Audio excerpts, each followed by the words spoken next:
He completed his residency training in neuropsychiatry and obtained a master's degree of psychiatry of psychodynamic therapy in Belgrade. As a student of the well-known Viennese psychiatrist Viktor Frankl, he completed his PhD in existential psychotherapy and studied theology in Zagreb, that is in Croatia. He provided existential non-cognitive behavioral therapies, the CBT, to adolescents and their families, having practiced at the Vancouver Coast Health Boundaries Program for more than a decade.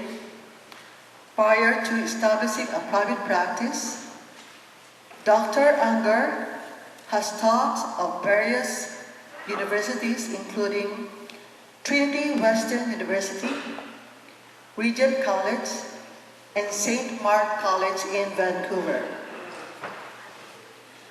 He has also served as a member of a board of directors of the Viktor Frankl Institute of Logotherapy in Dallas, Texas. Dr. Ungar's case, conceptualization of holistic, considering the environmental, intellectual, social, vocational, interpersonal, and spiritual aspect of preventing problems. He has helped clients suffering from a variety of mental disorders, family concerns, marriage and relationship issues, anxiety and panic disorders, depression and addiction. His approach to treatment is well tailored to the needs of individual clients and may include solution-focused, meaning-oriented, existential, psychodynamic, and cognitive behavioral intervention. Dr. Ungar also speaks different languages. He speaks German, Hungarian, Serbian, and also English. So please help me welcome Dr. Paul Ungar, our very own Dominican Lady Community of Missiologists chapter in Vancouver.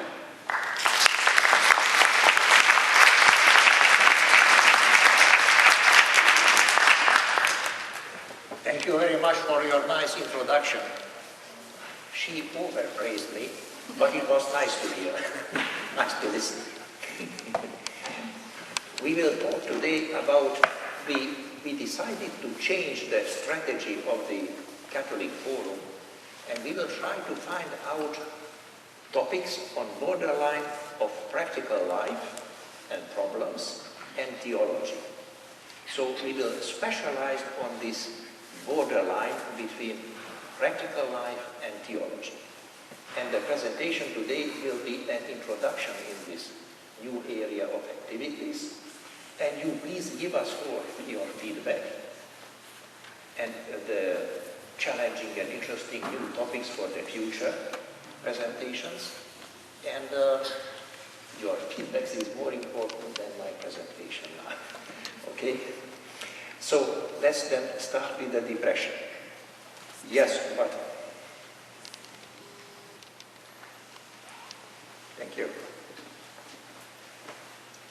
Let's present a case of an average depression, what you find in practice again and again and again. I will read you, if you cannot read on the projection. The parents of a chronically depressed lady separated when she was 6 months old. She had never seen her father. Her mom blamed her for having been born for losing him. So she blamed her for her marriage falling apart and losing her husband. The patient protected herself from the imposed guilt by self-talk. My mother is evil, so my father left her, but I will be good, and he will come and take me away with him. But he did not come. Then she rationalized, he must be dead. And like my earthly father, also God does not protect me because he doesn't exist at all. So she became a fierce atheist. This is her story. Now, how to help a person like this, suffering of a chronic depression? This will be our topic. So there are at least 3 models working with the same patient. The first is the medical model, focused on helping healing the brain functions, because the medical understanding is that the brain produces thoughts, as 200 years ago formulated, like the liver is producing the pill. So, changing brain functions, we can fix depression. This is the medical model. The psychological model would be focused on fixing her experiences, her catastrophes, what she endured during her life, and helping her to accept and overcome her frustrations. Hopefully will help her coming out from the depression. The pastoral model will focus on her relationship with God. Now, how helpful is pastoral approach? Can pastoral healing help depression? We all have an ambivalence. We believe, yes, it can. On the other hand, the number of depressed people is not smaller in the church than outside of the church. So we are divided in ourselves, I assume, like I'm divided in myself, like every one of you. Why the pastoral help? Why faith? Why God does not simply heal the depression we are suffering from? What is the problem in us? And if the problem is in us, what is then this problem? And how could we use the tools Christ gave us to fight sickness of depression? And how could we use his help in dealing with Adam and Eve's legacy? The sickness came in the world after Adam and Eve's fall. Faith heals the problems of sickness and sin. But why we cannot use it efficiently to overcome depression? This is my thought. Now, before we continue, let's discuss in details all 3 models, the medical, the psychological, and then the theological. Now, this is the medical model that the brain is producing my depression. The brain is producing the self, my personality. It is the integration of different brain functions. Now, what you see on the lower side, what you see on the downside is the brainstem. The brain has 2 parts. One is the brainstem, this part of the brain, and the other is the brain cortex. Now, the brainstem is born in. When I am born, everything is formed, everything is done in the brain. The brain cortex, on the contrary, is empty, like a slate of paper. I have to learn, and it has to be fulfilled with experiences. Now, the feelings are generated in the brainstem. The brainstem is like a generator, producing like a power plant, producing electricity. So here is produced the energy I have, and then it is spread in every part of the brain, and every part of the brain is using the energy produced in the brainstem. Now, I have to use some Greek terms here, because they are used in the professional practice. if you read a psychiatric report, you will find the term euthymia. Euthymia is a Greek word used by a French psychiatrist, Giraud, in the 1930s. Thymion means mood. So euthymia means when I am in a good mood, when I am stable, when I am healthy. Hyperthymia means when I have too much feelings. Okay? So when my brainstem is generating too much feelings. This is happening when? In depression and in mania. Depression is not a lack of feelings or a lack of mood, but it is too much feelings polarized in the direction of depression. Okay? The same way as mania is too much feelings polarized towards being very happy and active and so on and so on. If the brainstem is not producing enough energy and enough feelings and enough mood, then, like in, let's say, schizophrenia, where the mood is flat, we are talking about hypothymia, too less feelings. Okay? So the depression is too much feelings polarized in direction of depression, of sadness and hopelessness and helplessness and whatever. So let's go now to symptoms of depression. Well, this is a depressed lady.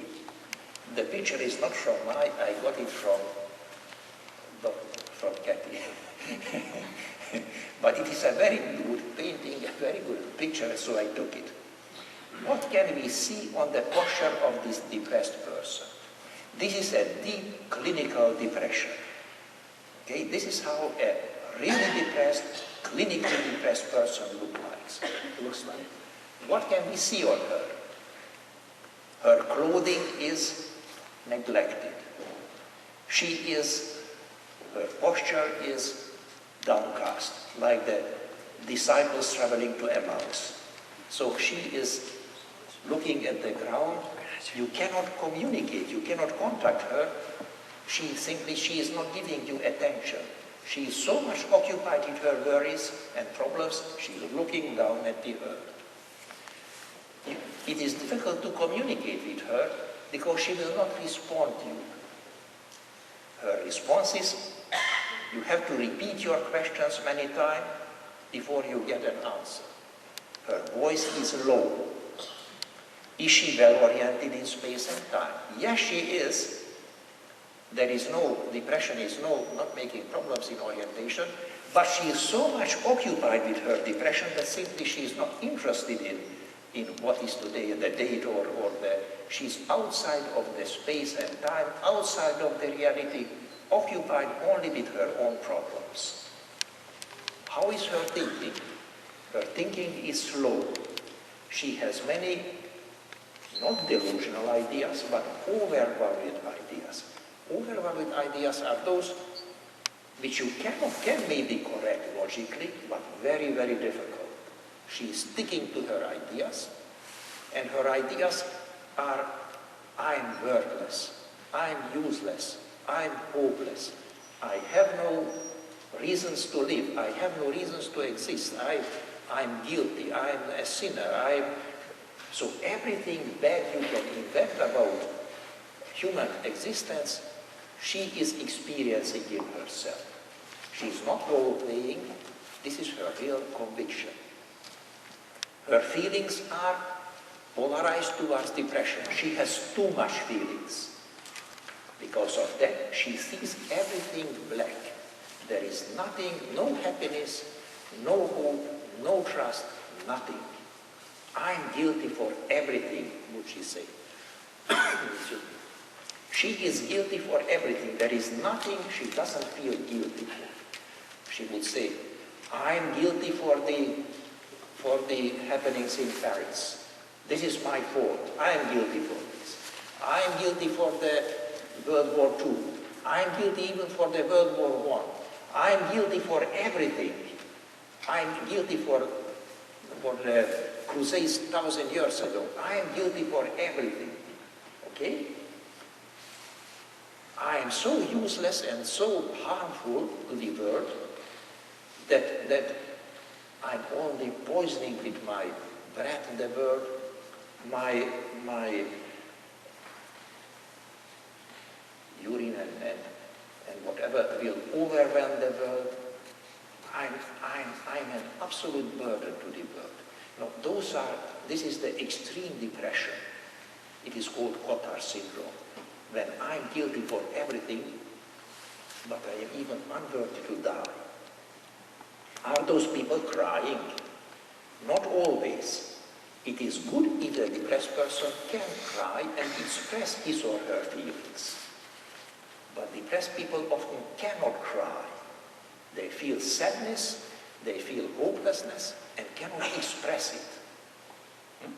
And it makes the suffering even worse. Now, what is her attention? I'm shifting my attention from here to there. I'm looking here. The depressed person cannot shift attention. I'm only focused on my suffering. There is no way you to turn me away from focusing and sticking to my sufferings. This is my attention. My will, I have no will. I'm a passive thing. I cannot move, I have no energy even for the most simple things and duties or tasks or whatever. I can accomplish nothing. Suicide is very often, in the morning hours, confronted with a new day. Now, this is approximately what you can get from her. This is the picture of an extremely depressed person. This is the worst. Other forms of depression are milder.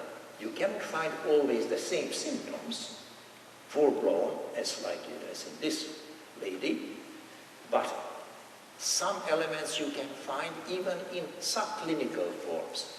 Subclinical form of depression is this: when I don't need medication, I don't need any treatment, but I feel downcast, I feel hopeless, I feel helpless, I have no energy, I have no motivation, I think I'm lost, I'm desperate. Okay? Those are the subclinical forms, and they last for a shorter time than this form of depression, and then I'm starting to mobilize my energy and moving ahead. So those are the symptoms of depression. Now let's go to the to the psychological model. The psychological model will understand human beings like a glass of water, a half-full glass of water. Everything what is below the water surface, in psychological, this is Freud's model, are the instincts. I have two big instincts, and every one of us: instinct for survival and the sexual instinct. Now, what is over the water surface is the conscience, which Freud called superego. Now, this thin line between the instinct and conscience, so thin like this paper, pressed between the instinct and the conscience, this is myself. Myself is a slave, pressed between the instinct, which are strong, and the conscience, equally strong in depressed person. So the depressed person feels pressed between the motives to survive, to live, to be active, and the equally strong conscience, in Freud's terminology called superego, punishing me, breaking me down, controlling me. This is not a genuine Christian conscience. It is a caricature of conscience in depressed people. Depressed people have no Christian conscience. They have an internal policeman, permanently watching, permanently judging, permanently analyzing you.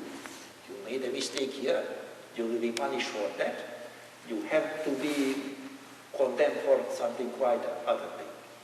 So it is like a policeman, permanently judging and harassing and putting down and taking away hope and whatever.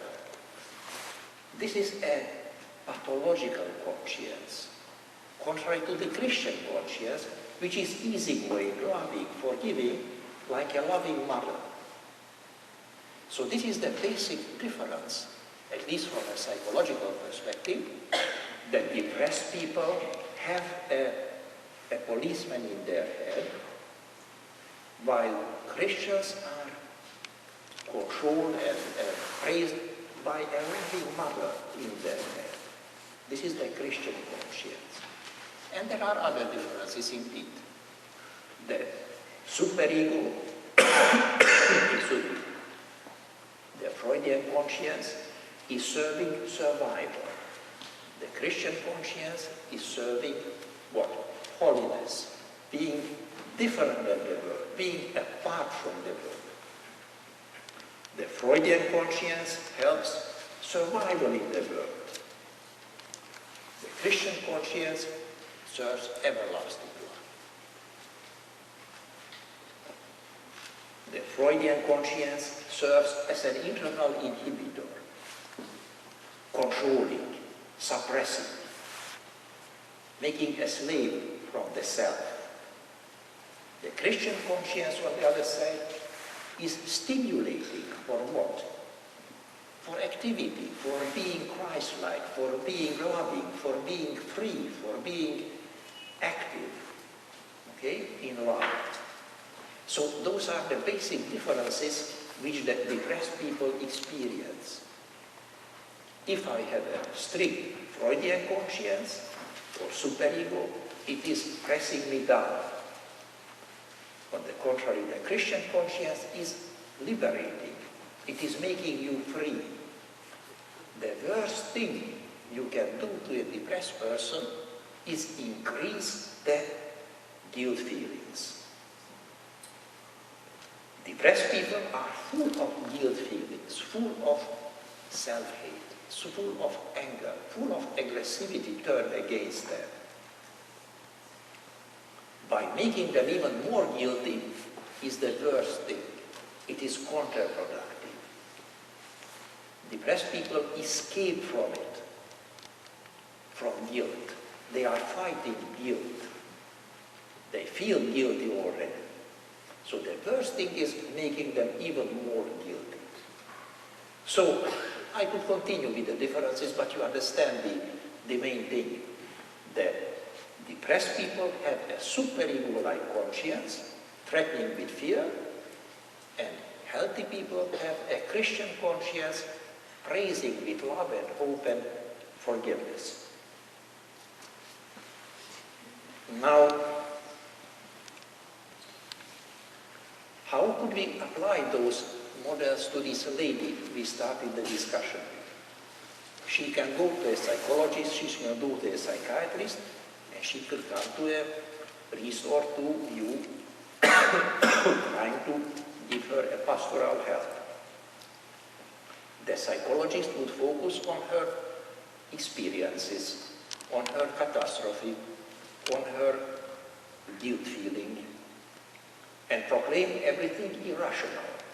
The psychologist would say, you have to make a difference between rational guilt and irrational. What are you really guilty for, and what you are not guilty for? And there are different psychological approaches and methods how to help people to defeat this parasitical and strict and punishing and controlling and rigid and unforgiving policeman in head of the depressed persons. The psychiatrist will do what? Do counseling and give medication. The medication can calm down. Yes, it can help depression. Yes, it can mitigate the guilt feeling. Yes, it can calm down the guilt and the hopelessness and helplessness and whatever. It can numb. I don't feel it anymore. However, does it really help depression?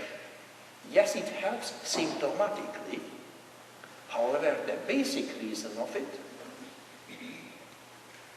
in this case, the ladies that we started discussion with, her pathological picture about the world, about living a hopeless and helpless life, will be not changed. Yes, she will be numb, but she will feel, I'm living in an animus world. My life has no purpose, it has no meaning, it has no value. I'm a thing, I'm a happening in the eternal evolution of the matter. I'm a happening in the universe, but I'm not created in God's image and likeness. I am not really the object of God's love. I am not really supported by God. So yes, I can bear my burden if I take antidepressants, but I cannot live a really ultimately meaningful existence. What I need, I think that every human being needs the same.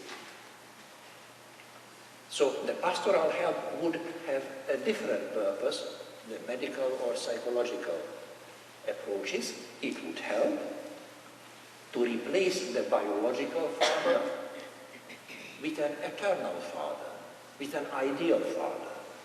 So to replace missing the biological father with having a relationship to an ideal father who is God. You understand what I mean, don't you? So this is the basic principle of the pastoral help. Now, how to start? Where to start pastoral help to patients like her? Indeed, prayer, participating in liturgy, and many activities available in the church, given by Christ, like ordering, like establishing sacraments and so on, are the basic help. But I will not talk about this because you have better masters in this than I. But I will talk about this, what is unique, what is specific. Okay? First is, we shouldn't throw out everything what even atheists like Freud told about psychology or in psychology. The first advice Freud gave was always, forget your therapeutic eagerness and try first to understand what is really happening in your patient, and then the words will come almost spontaneously.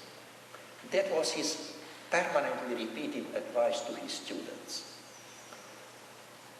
Should I repeat? Forget your therapeutic eagerness. Don't try to help. Don't jump to conclusions.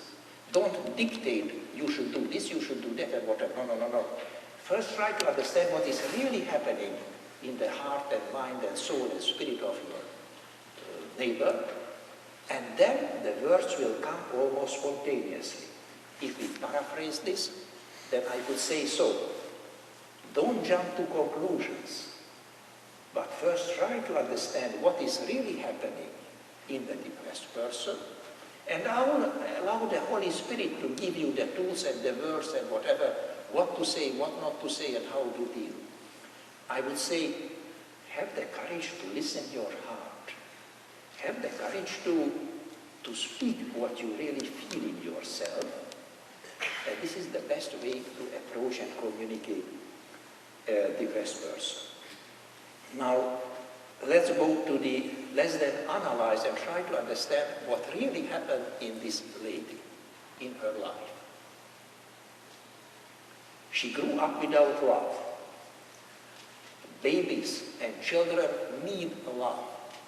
The babies and the children feel, I cannot survive without love. Without my father and mother's support, I'm lost. I cannot survive. Not that I will die, but children feel annihilation. They feel disappearing. They feel they cannot survive without love. Now this lady was not loved. This is what she felt. Her father abandoned the family and her mother made her guilty. So she felt that I cannot survive. This is the fear. Okay? Fear of death. On one hand, my instincts are motivating and commanding me, survive, survive, fight for your survival. On the other hand, I'm aware I cannot survive. The life of everyone ends with dying, with aging, like me, and with sickness and dying. Okay? We have to accept it.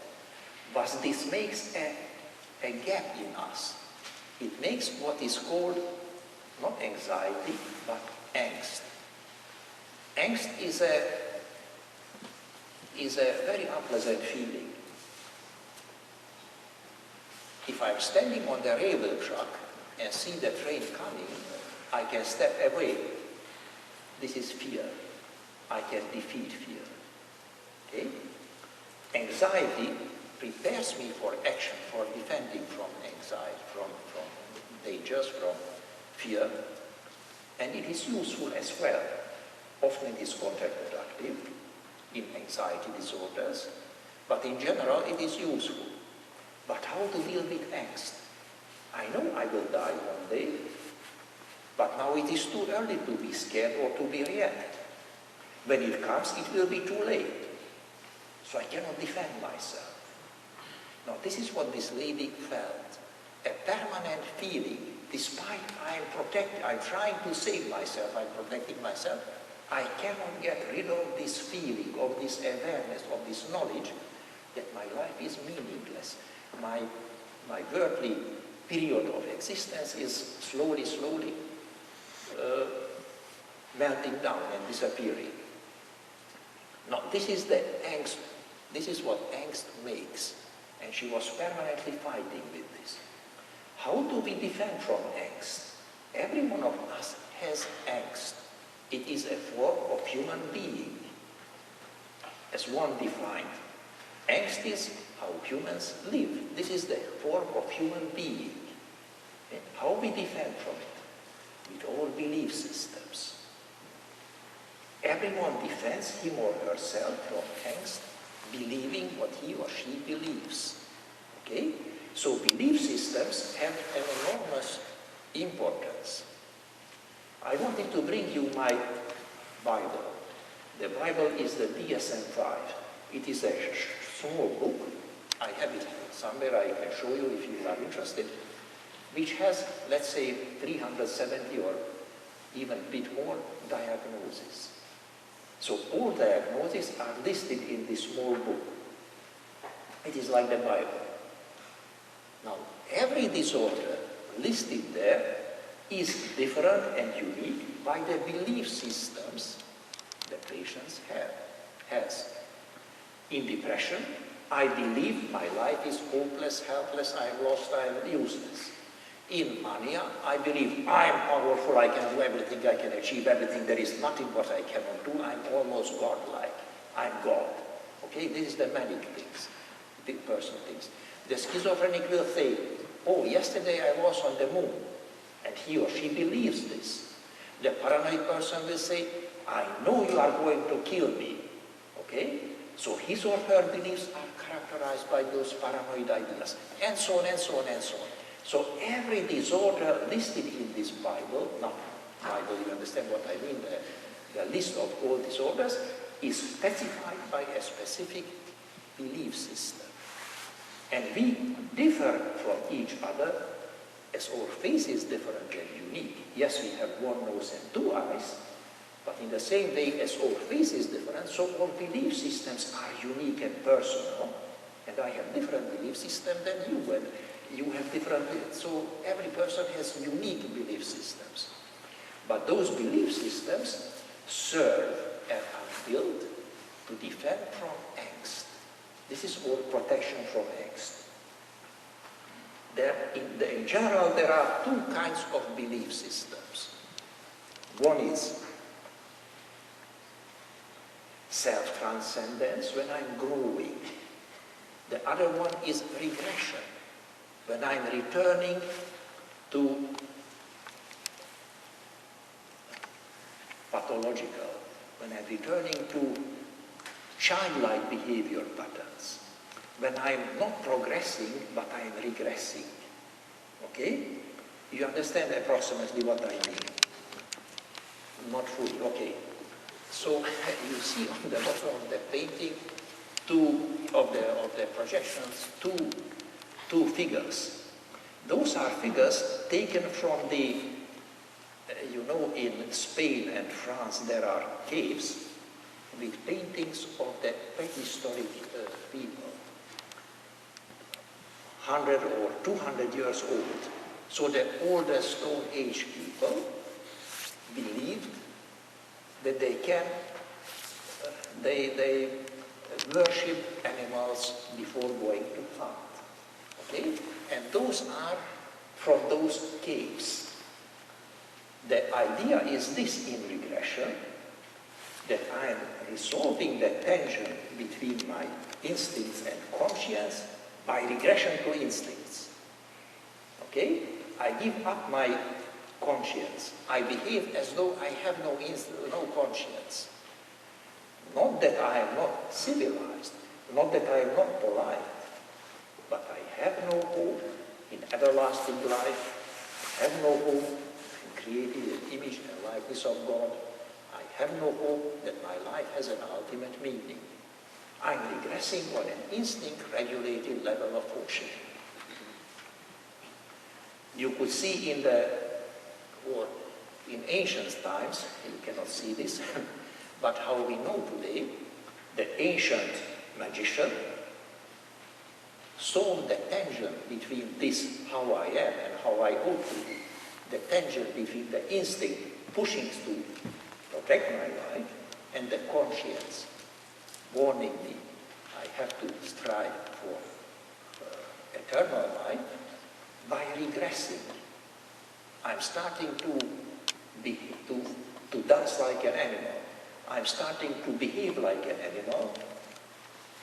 I completely take out from myself the conscience. I behave completely instinct-regulated, and I am then an animal in everything. You understand what I mean? So giving up growth, giving up transcending, giving up conscience, and regressing to an instinct-regulated behavior. I am only a thing. A thing. I am not a human. Okay, yes, I'm a human. But humans are a thing. Or in best case, a social animal. Okay? And I start behaving like a social animal. Okay? I have no responsibility. I have no conscience. I have no duties. No. I am a social animal. This is the regression. Okay? Now this lady went to a not deep regression, like those Paleolithic, so older Stone Age people, whose drawing you can see there, but she regressed to an instinct-regulated form of being, an instinct-regulated functioning without conscience. Is this good or bad? Is this pleasant or not? Well, it can be pleasant, yes. In Genesis 3:6, you read that Eve, when took the apple, she realized that the food was good, it was pleasing to the eye, and desirable for gaining wisdom. So, regression can be pleasant. But what comes after that is this, what is not good. Okay? You understand what I mean? Now, in people regressing into depression, like in this lady, giving up relationship with God, giving up conscience, causes a meaningless existence, and the meaningless existence enforces estrangement from God, and then starts turning a vicious circle. And my depression proves me that a good and loving and forgiving and God's providence doesn't exist. And because I don't believe in God's providence and love and protection, I feel a meaningless existence. This is the vicious circle turning in almost every depression. Okay, but let me ask now a difficult question. How would you heal this lady? What would be the healing for her? Can you simply convince her, no, don't be depressed. There is a God and God loves you. Well, if it is a clinical depression like this lady would be, so it would be very, very difficult. Simply she won't hear you. Simply she won't understand what are you saying. Simply your words won't come to her mind. However, this lady, the other lady whom we discussed in the example, yes, that will be the help for her. So,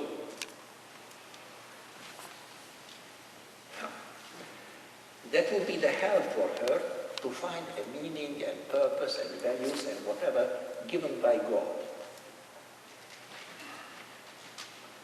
How she is living, the young lady, what is it? A form of living or a form of dying? And I'm not raising only a rhetorical question, but I'm quoting here the report of a suicidal man who in reality was not depressed. His name was Paul Lafargue. It is a famous case because he was a son-in-law of Karl Marx. You know who was Karl Marx? Now his son-in-law committed suicide in 1912. And then he wrote a letter saying, I'm giving up my life as a healthy 70-year-old man. Before old age, which has taken away from me, one after the other, many pleasures and joys, can paralyze my energy, break my will, and make me a burden to others.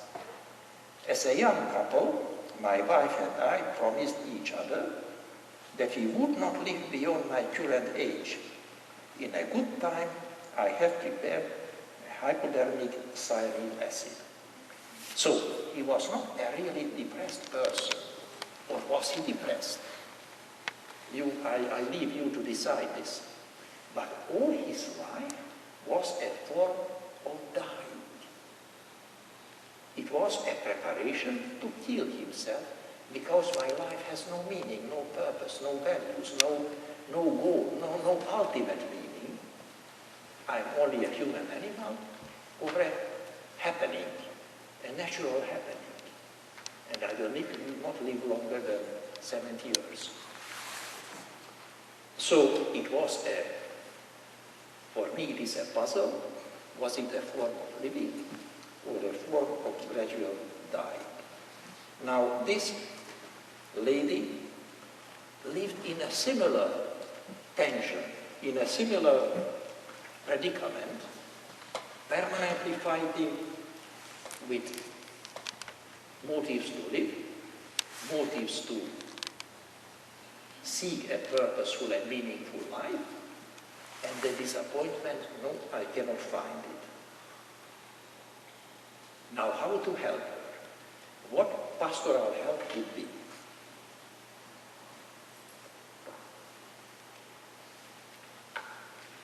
It would be easy to say, come on, convert, evangelize. I will do a catechesis and whatever. But could you really help her?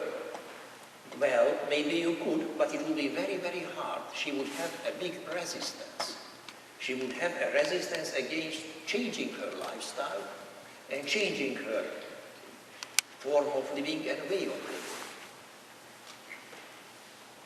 living. You may apply a different approach.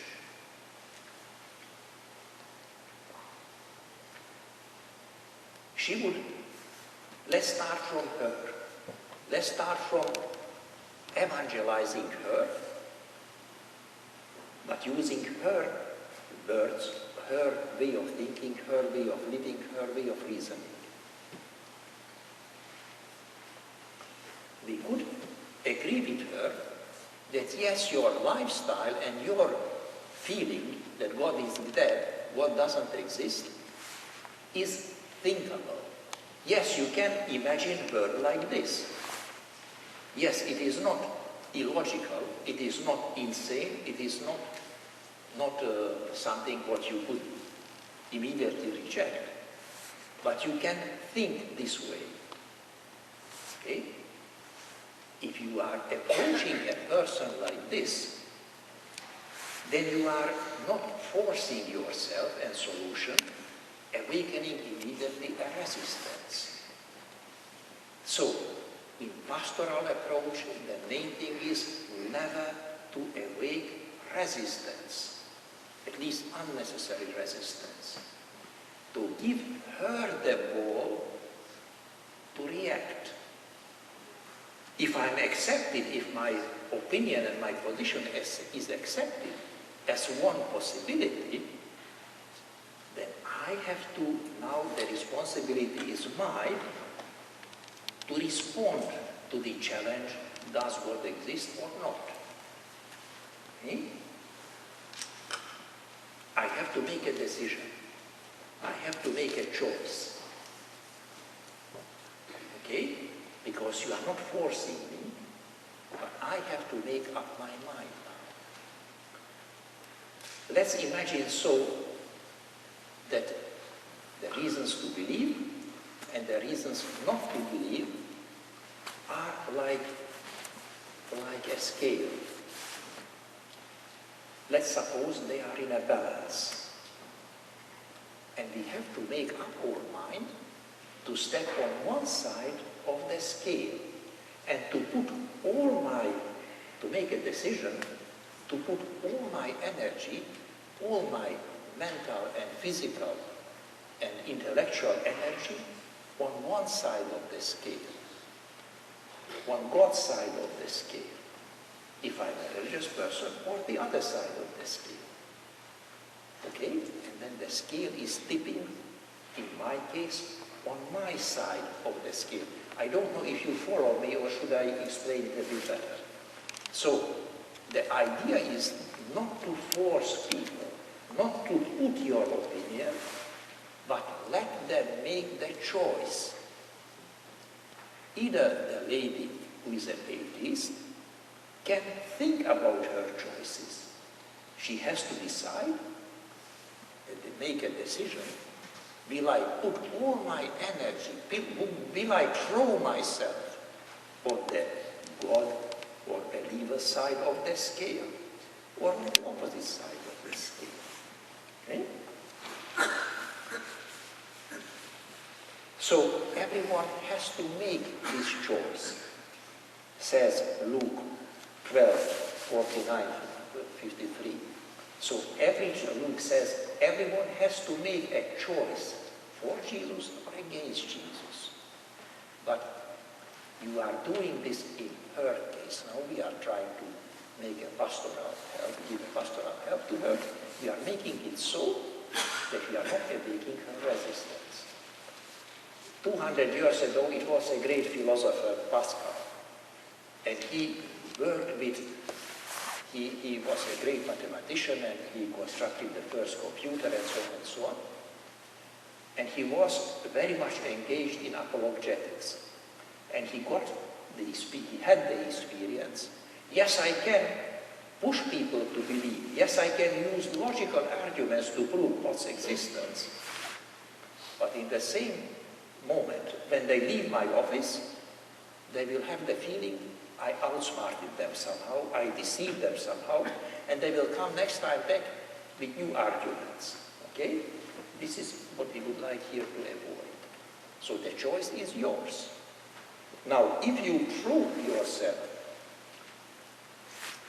on the believer side of the scale, I'm sorry, this is barely readable, then you get something. Yes, life is full of suffering. Yes, you cannot avoid suffering. Yes, you cannot avoid depression, but you can fight it. You can fight it like we read in 1 Peter 4, 12, 13. Peter says, "Dear friends, do not be surprised at the painful trial you are suffering as though something strange were happening to you. But rejoice that you participate in the suffering of Christ, so that you may be overjoyed when his glory is revealed." This is what faith can give. Yes, I'm depressed. Yes, I'm suffering. But still, I can hope. Still, I can trust. Still, I can even feel Jesus' help and closeness. There is a saying, to people in suffering is Jesus the closest. To nobody is so close God as to people when they are suffering. I can tell you, I had an interesting case, an Orthodox priest,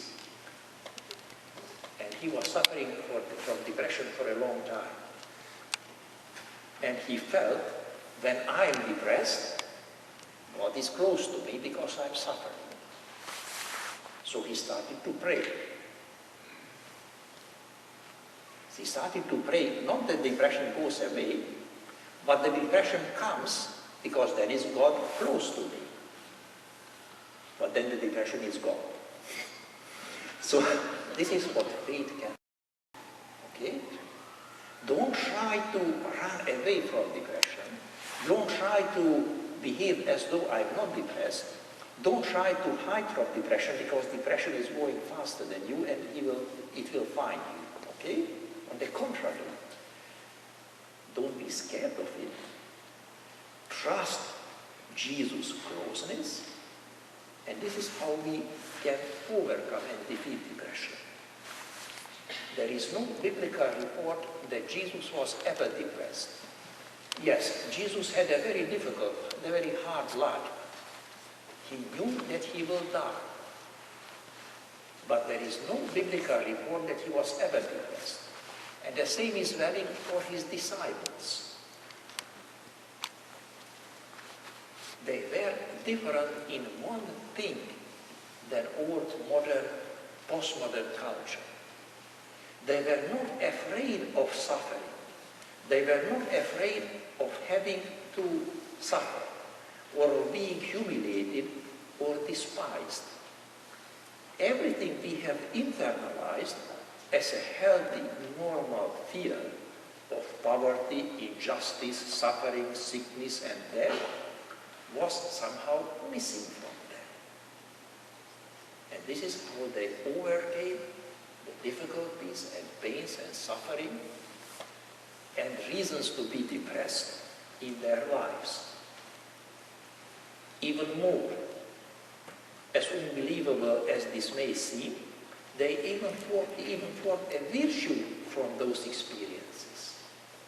So if we can make a virtue from being one with Jesus in his glory and also in his suffering, then we can overcome depression. Or at least I cannot imagine a situation where such attitude would at least help to overcome depression. I am not saying that a person who is depressed like this downcast lady, when starts praying, she will be immediately euphoric. No, I'm not saying this, but it will help her definitely to overcome symptoms of depression.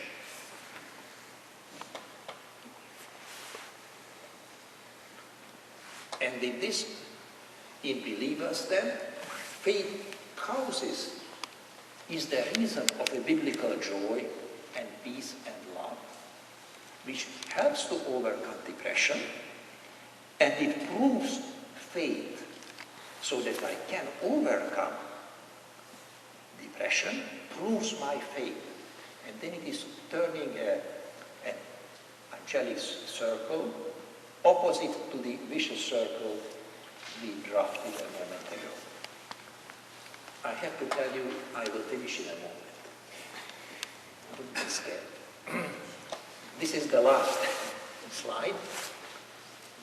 it is the dealing of depression is a multidisciplinary task always. So, healing, psychotherapy on the left-hand side, intense mental health. But its effect is salvation of the soul. So, if I am depressed, and you can help me to overcome my helplessness and hopelessness and not trusting God, okay, then it helps salvation of my soul.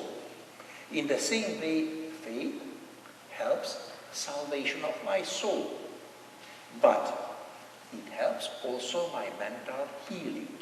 So being more optimistic and hopeful and trusting and defeating my depression. That would be my presentation. Yes, it was a bit too long. I'm sorry for this. However, I will get now silent, and you please challenge me, and let's go to discussion and see how this works in practice. So we would make now, let's say, 5 minutes, or because the time is running, let's say 5 minutes break, and then in 5 minutes please come back and then we can discuss your questions. Thank you.